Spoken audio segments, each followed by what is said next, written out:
The brothers.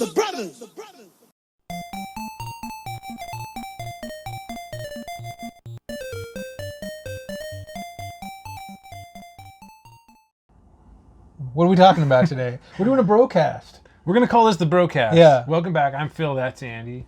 This is the Brocast. You can't use that term now because we just copyrighted it. Yeah. We're the first ones ever Hold on, to use that. I'm going to contact my copyright attorney and tell him. Okay, Yeah. Done. Send. Done. Okay, so we got a few things on our list. You just typed KDFG. No, I didn't. I emailed What does my that attorney. mean? It's my lawyer's email address. Oh. It's hard to pronounce. Law firms are always weird to pronounce. That's true. Yeah. We got a few things on our list. First of all, it's the 11th of December. The year's almost over with. What have you been playing? I have been playing Witcher 3 on Switch. The Witcher 3. So I never had that game when it came out for the other systems a few years ago. I've heard good things about it. I've always wanted to play it. And now that I am stuck on playing everything handheld because that's just, it's 2019 and I don't know. Almost Alright. everything I play is handheld. I'm kind of the opposite, to be honest. Even on my Switch, I Yeah? almost never play handheld. Oh, I almost always do. I like the big screen. I don't know what to tell you. I like the convenience of not being tied to a TV. I don't know. All right, that's fine. Anyway, How do you like it? I like it a lot. There's certain aspects that I'm not crazy about yet, but maybe it's just early on, and maybe I'll warm up to them. Yeah. I don't love the combat so far. I thought you were going to say that. Yeah. So there's there's a learning curve, or what is it about the combat? I don't love it. Here's the problem with the combat, and a lot of new games are like this now. God of War, the new Assassin's Creed games, they have the same style of combat, which is they give you this parry button, which is great. But the problem is you're constantly using your right thumb to turn the camera around so that you can actually see what you're doing. Mm-hmm. Well, how do you parry and how do you attack while moving the camera around? And it's always a chore. I would actually sometimes play with my index finger trying to move the camera around just so I can use all my other fingers. I really feel like they need to evolve the controller because you have all these fingers down here that are all free, not pushing any buttons. I think they should start putting buttons like on the bottom of the controller or something because a lot of those battles just require you to run around in circles and you're constantly trying to move that camera around. And I get what you're saying about that camera angle, man. It's the battles, because in the heat of a battle, man, it's tough. It's not just the camera though. Like, I guess I'm used to other first-person RPGs like Zelda and Skyrim where it's more intuitive, I guess. I don't know. There's something about The Witcher 3. I don't hate it, but it's hard. It's really hard to get into. It's really hard to like the combat in Witcher 3. I don't know how else to put it. It took me a while too. I get it. I hope I'll warm up to it. I like the rest of the game. I like the characters. I like everything else about it. I don't see this game as like a great replayable kind of game like Skyrim, because Skyrim is, you can play it so different every time. You're a different character every time with different everything every time, and Witcher 3, I mean, you're the same person every time you play through it. So I don't think it's going to have the replayability that Skyrim does. Yeah, I don't know. I love Witcher 3. It's one of my all-time favorite games. The story is really good, and it's a very story-heavy game. Mm-hmm. But that story is not going to change the next time you play it. Yeah. Right? And everything that you do is great. It's so good. But in Skyrim, you're right. You can just you can be as a male, play as a male. You can play as a female. You can play as a troll or a goblin or whatever. Customize the heck out of everything, and it's never the same experience twice. You can just use magic all the time and never have a sword, or you can just use a bow all the time and never use anything else. And you're right. You kind of have a different experience every time you play. I've gone through The Witcher 3 once, and I don't know when I'll go through it again. I'm going to give it a while so that it feels new again, because I just don't know how much I'm going to love it the second time. Okay. I don't know. Anyway. How does it perform on the Switch? It's really good in handheld mode. On the television, you do notice it suffers a little bit. Yeah. But I played it on the PS4, and it was good. I'm sure it looked fine. Yeah, it looked really good. It's impressive that they even got that game onto the Switch, to be honest. It's it amazing. Really is. Yeah. What about you? What have you been playing? So I'm still finishing up the third house in Fire Emblem Three Houses. So, Okay. And then I have been playing Bloodstained, Ritual of the Night. Not Curse of the Moon? So I have Curse of the Moon. I got the limited run version because I wanted a Okay. physical copy of that. And I started playing that and I was like, yeah, this reminds me of like Castlevania 2 or 3 or one of those old ones. And it's fine. It's that linear experience and everything. And, Sure.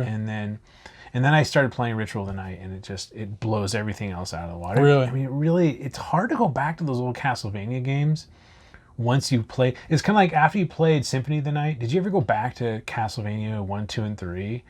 It's so tough to go back to those games after Symphony of the Night. And Ritual of the Night feels like a sequel to Symphony of the Night. I mean, it is that good. Yeah. It's really, really good. I'm totally hooked on that game right now. There've been some great handheld Castlevanias over the years too. Right? Mm-hmm. Even Aria of Sorrow and Dawn of Sorrow and the Game Boy Advance are really good. And Circle of the Moon. Circle of the Moon, I liked it when it came out. I don't think it holds up quite so well. Yeah, I haven't played it since it came out. Yeah, so- it's got some issues. It's got some problems. Okay. It has trouble pacing and it's a little imbalanced.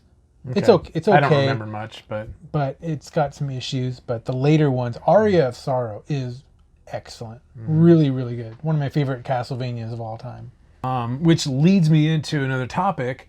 It's the end of the year. What's the game of the year? Man, I mean, okay, this is gonna sound strange coming from a gamer, but I don't even think I'm qualified to answer this question because I play so few new games. I'm just now playing The Witcher 3.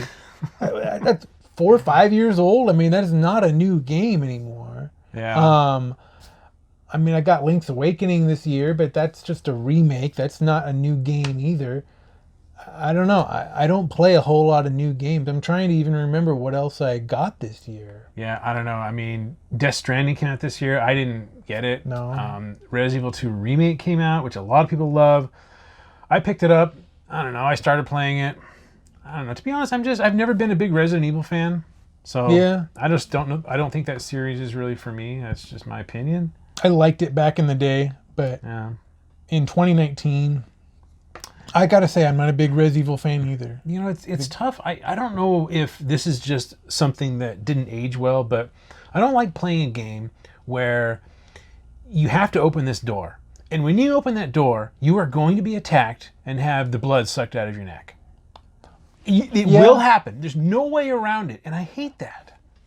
I'm with you there, and also I would add one of the things that I don't like about Resident Evil, especially playing it now, I don't like the fact that you never have enough ammo in that game. Resident Evil 1, 2, It's so and 3, frustrating. and Nemesis, and whatever else. I don't know. What was one for the Dreamcast called? Resident Evil Code Zero- Veronica. Code Veronica. Yeah. They never give you enough ammo, and it's intentional. They don't want you to have enough ammo because that's part of the atmosphere of this horror game is you need to be scared in every way at all times. Part of being scared is you've only got 4 shots left in your Beretta and there's a bunch of zombies coming to Dude. chew on your neck. And you have to make a decision of, what do? You got to conserve ammo. Do you use them all on one zombie and then run away? I don't know. It creates a different kind of game. And I understand the argument that, hey, these aren't first person shooters. This isn't Call of Duty where we're just going to give you unlimited ammo and have you just blow everybody away. Somewhere between unlimited ammo and you never have enough, ever. Yeah. And dude, going back and playing Resident Evil 1 or 2, dude, I'm telling you, it's just this constant frustration. There's never enough ammo, ever. Not even close.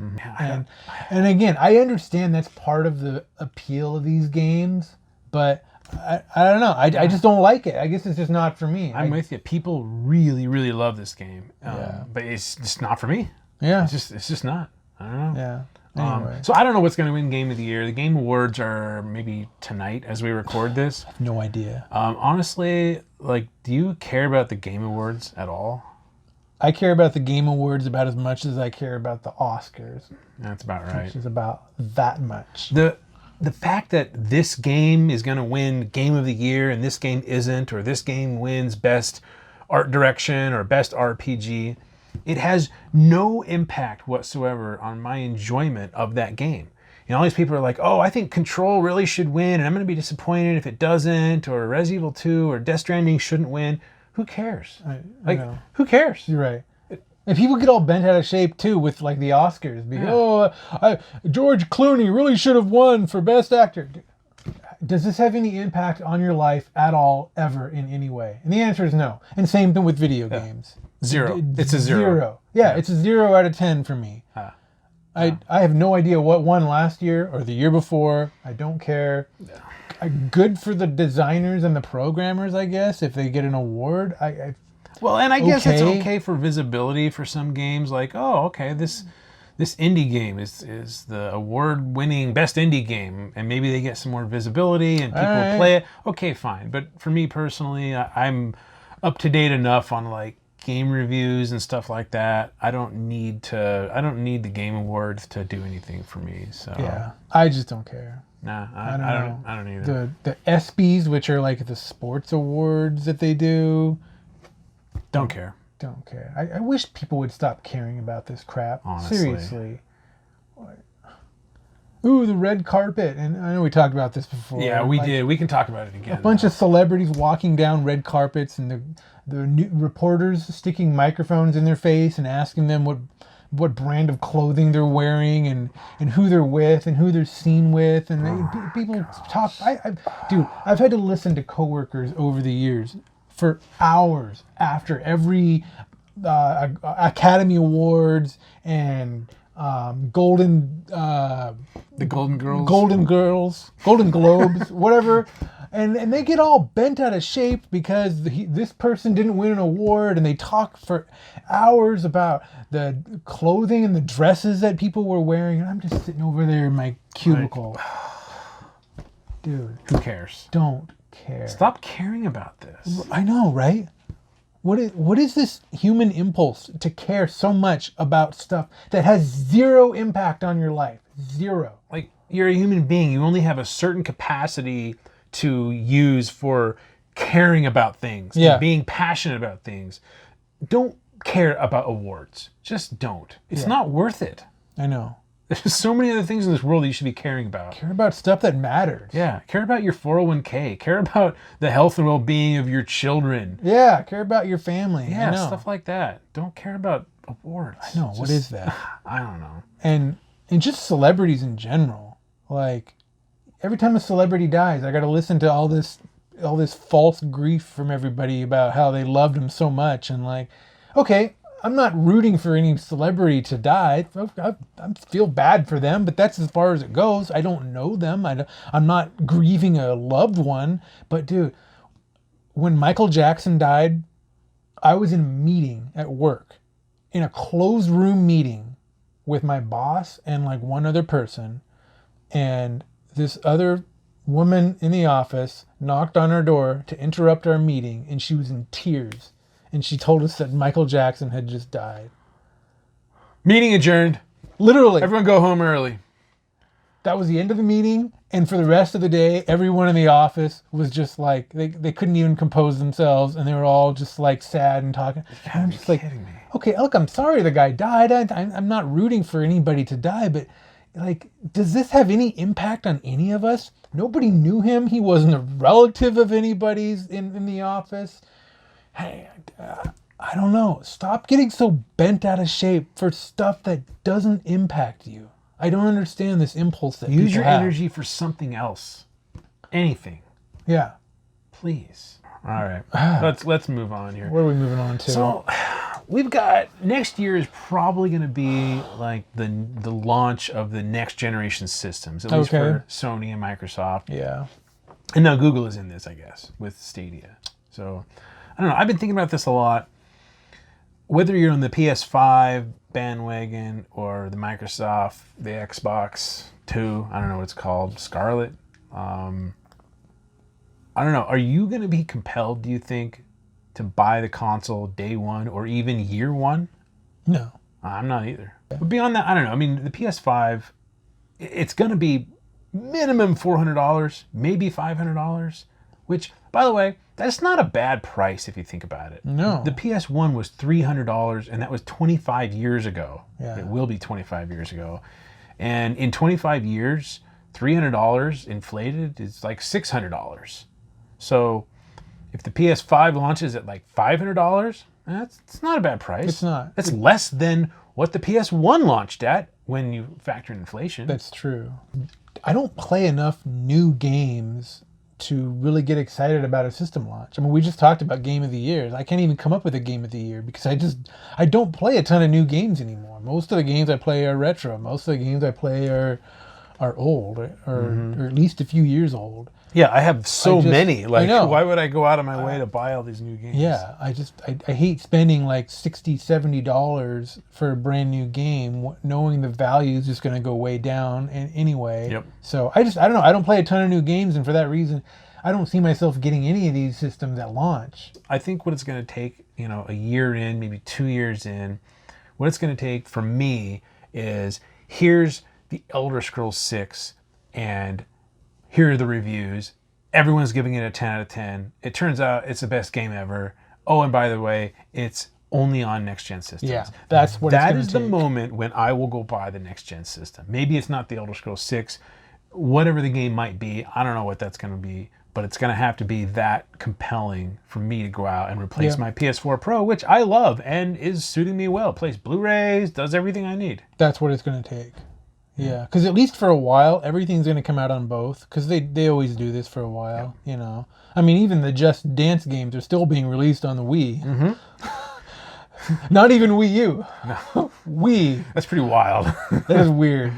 I mean, at what point is the patent on the Wii going to run out? And they're not even going to have to pay Nintendo anymore to make these games. Probably not that far.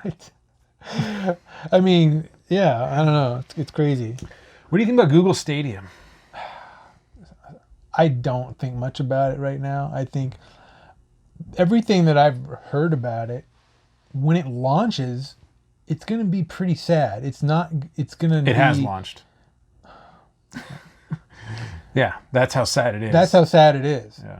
I mean, everything I've heard about it, which obviously isn't much, it's not as functional as it needs to be in order to do what it wants. Now, how do you get there? That's the question. Okay, you've got lag issues, you've got latency, you've got, this is all playing on the cloud and everything is not as instantaneous as it is when you're playing it in your living room on your own console.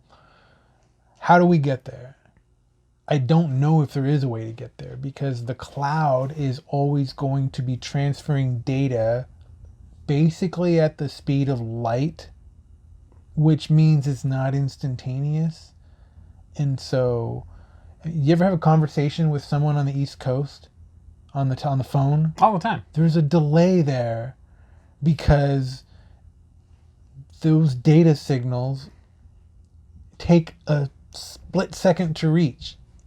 And in a video game, that split second is just the difference between life or death every single time. And I don't know how you overcome that. You have this barrier of the speed of light. It's like, I don't know, 186,000 miles per second or whatever it is. You can't break that barrier. How do you speed this up so that we don't have any of these lag issues and these input lag issues? I don't think you can. I don't know. What I think Google is doing is when they launched this, they knew what they were doing. They knew that this was not going to play that well for a lot of people, and they launched it anyway.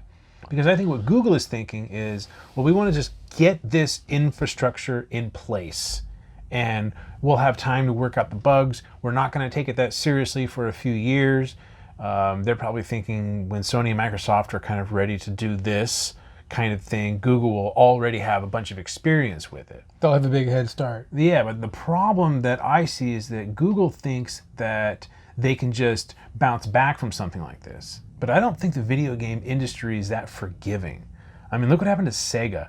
Look what happened to NEC and TurboGrafx. I mean, they actually made a really good console. And the video game industry will spit you out and they will not take you back if you screw up. And I just don't see Google bouncing back from something like this. Yeah, I would argue that the main difference between Google and Sega NEC is that Google has a virtually unlimited pile of money, whereas Sega just ran out of money, and when their last console failed, they had no choice but to fold up. Whereas Google can take a bath for a few years on a couple of projects, and it's not really going to affect their bottom line that much. But I get what you're saying, and I think you're right in a lot of ways. There's not. You need to stay relevant in this industry if people are going to continue to support you. So how do you release a product and then go, oh, it's going to take 3 or 4 years before this is any good, and then 3 or 4 years from now, people are going to start getting excited about it? There's not really a precedent for this. No. So I guess they're trying to be the first ones to pull this off. And maybe they can. They are Google. I mean, they're one of the biggest companies on the planet. But like I said, there's not a precedent for this. I don't know. Well, that's my point. There's no precedent for this. The precedent is the industry is unforgiving. And I think, you're right. Google has more money than anybody. And they can afford to lose billions and billions of dollars over this. And it won't matter, ultimately. But I think what they think is, fine, we'll go ahead and we'll lose those billions of dollars. But in 3 years or in 4 years, that's when we're going to come back and we're going to have all the bugs fixed. Everything's going to be worked out. Everything's going to be perfect. But even if that does happen, I don't know how they win the consumer back to the point where they are a relevant player in gaming. I don't see that happening. I don't know. They are Google. They're very smart. So they've thought of all this. Everything we just talked about, they've thought of. I guarantee it. Yeah. And in spite of all that, they moved forward with this project. I'm going to be buying physical games for a long time. I don't ever plan to stop unless they just stop making physical games. At that point, I won't really have a choice, but I'll have a back catalog of, Well, Gaming Off the Grid did a video recently about this. Yeah. And they talked about Disney Plus and what that looks like if you translated that into the video game industry and then you looked into the future. Does this mean that not only does every major publisher, Sony, Microsoft, Nintendo, have their own streaming services, what if every developer or every single publisher out there had their own streaming service? So EA, okay, $7 a month if you want to play EA games. And now you want to play BioWare, Ubisoft. Wait, is BioWare still around? Anyway, Nintendo, Sony, you name it. You want to play their games. And all the Hulus and Netflixes and YouTubes and everyone that you pay $10 a month to right now, in the future, is that going to be the same for all these video game developers? Maybe some of the bigger ones could pull that off. Nintendo could pull that off. They have a back catalog. See, the reason Disney Plus pulls it off is because Disney has a back catalog longer than anybody's out there. Mm-hmm. It's huge. And they produce new content as well. EA, I don't know. What's their back catalog? How bad do you want to play? Madden 92, Madden 93, I know. Madden 94. Yeah. I don't think EA could pull it off. Yeah, I don't know. We've talked about this before, but the subscription-based business model is the future of everything. Yeah. And in another 10 years, you're going to look at your bank statement every month, and it's just going to be one subscription service after another. All of the clothes that you wear are just going to be delivered, and you're going to pay a monthly fee. All the food that you eat is going to be delivered. Pay a monthly fee. And investors love it because it's that predictability that we were talking about last time. They don't have to guess anymore when they forecast. It's a very, very educated guess. When they say we expect these numbers next quarter, they say that based on all the subscribers they have. It's not just, we shipped a bunch of hardware from overseas and we're going to put them on the shelves and just kind of cross our fingers. Like, those days are gone. And I don't want this to happen, but I think it will happen. And if you look at a company like Nintendo, I think hopefully one of the next things we're going to see from them is the N64 games coming onto the Switch for online play. Because right now we've got a handful of NES and Super NES games. Sure. And we've talked about this before. And when we mentioned this before, we said that we believe the N64 Classic Mini will never come out. And That's true. you know, we got some flack for that. There are a lot of people who really don't agree with that, and I think a lot of people thought that we didn't want it to come out. Yeah. No, I do want it to come out. For sure. Yeah. I'd love Yeah. to play Mario Kart 64 in my living room with a bunch of my friends again. With that controller. Oh, man. I'm But- like the only one who never hated that controller. I thought it was fine. It was fine. Yeah. Yeah. They didn't make you play it holding all three parts. Yeah. I mean, obviously you don't have three hands. There were no Yeah. games that forced you to, I mean, yeah, it's fine. Yeah. But my point is, no, the N64 Mini is never It's coming not gonna out. happen. It's going to be a subscription service. They're going to add it into the NSO, and then they're eventually going to start charging more money for more content. That's what this all looks like. Yep. And in the meantime, I'm thankful that I have, as a result of garage sailing, have a pretty decent collection of retro games. So I don't have to, because I'm not going to go pay 6 different companies $12 a month No to pay way. all their crap. There's Not gonna no happen. chance. And the end result is you don't own anything. Yeah. Nothing. If you decide to just stop paying all that, poof, Done. hundreds of games at your fingertips, gone. Yeah. And a lot of people don't seem to even care about their own money that much. And they just sort of let it walk out the door left and right. I don't know. I'm not one of those people. I work too hard for my money to not care about it like that. Yep. And even my game collection is mostly free.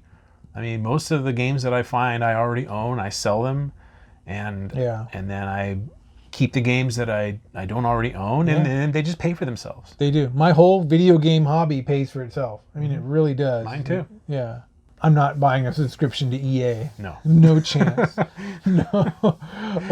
Maybe that was a bad example. I mean, Capcom. I mean, would you buy? I'm not buying a subscription to anybody. If you want to, I mean, I do pay for the Nintendo one, but technically I do pay for that. It's cheap. It's so cheap. yeah, I mean, $20 a year is just nothing I worry about. yeah.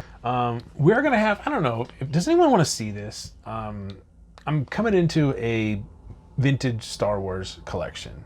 I should say coming into. I am acquiring some really nice items. Mm-hmm.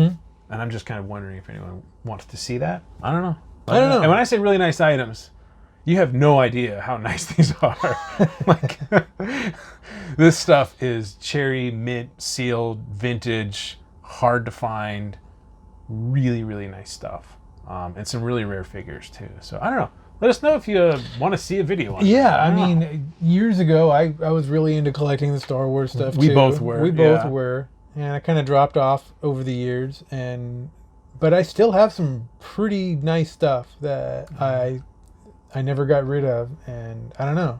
Does anybody want to see that? It'd be fun to film. I just don't know if any of our subscribers would watch it. I don't know. I don't know. Let us know. You guys into old school Star Wars toys, like the Kenner Yeah, we're talking 19? about 70s and 80s Kenner. Yeah, that stuff. Yeah, let Yeah. us know. Because I'd love to film a video on it, believe me. There's nothing I like more than talking about vintage Star Wars I stuff. love- yeah. And I enjoy it even more. I enjoy talking about it even more than I do video games. That's true. Maybe we should just start a separate channel on Star Wars. I mean, there's no channels on Star Wars on YouTube right now. I know, obviously. there's none. So we'd be the first ones. That's true. Something like that. Merry Christmas, everybody. Everything we grew up with. Yeah, Merry Christmas and Happy Hanukkah. Happy Kwanzaa. Happy Kwanzaa. That's right. Yes. Yeah. Yeah, and Happy Boxing Day if you're Canadian. Boxing Day, yeah. What are the They holidays? must really like to box up there. I don't know. I've been to Canada several times. I've never seen any boxers. I never have either. I don't know. Maybe Retro Robbie, if you're watching this, let us know if people actually go boxing on Boxing I mean, there's Day. a lot of fighting in the hockey games, but That's it's not true. boxing. I don't know. Canadians are interesting. Yeah, I like Canadians. Oh, I love Canadians. they're so nice. Yeah.